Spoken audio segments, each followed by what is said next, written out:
ღირებულება. ანუ რაც თავარი არის ჩვენ ყურძენზე მაგალითად კახეთში იყო ეს უნდა გახსნას ჩვენ მივედით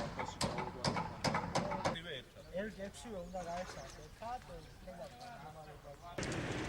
ხაიტელევიზია აი მეორე გადატანის თუ მანდარი გააკეთა ეს ხარასმა მე ვიცი რომ მაგ კანდების პირველი მოთხოვნი იყო და მიმდინარეობს რაღაც მცირე სარემონტო სამუშაოები რეალურად 1 ნოემბრისთვის აი ამ პუნქტის და სხვა პუნქტების გახსნა ვერ მოხერხდება მოუწოდებ აჭარისთავრობას მოუწოდებ ხელისუფლებას კონკრეტულად მოსახლეობას გამოვიდნენ ტელევიზიით მიაწოდონ კონკრეტული ინფორმაცია როგორც კახეთში ხდება ერთლართან დაკავშირებით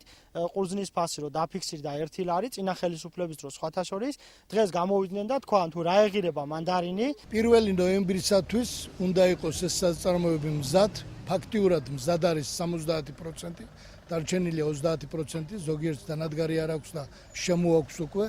ამიტომ ჯერ კიდევ გვაქვს 10-11 დღე გვაქვს, არ არის პრობლემა და ყველაფერი მოწესრიგებული იქნება. რაც შეეხება ციტრუსის ღირებულებას,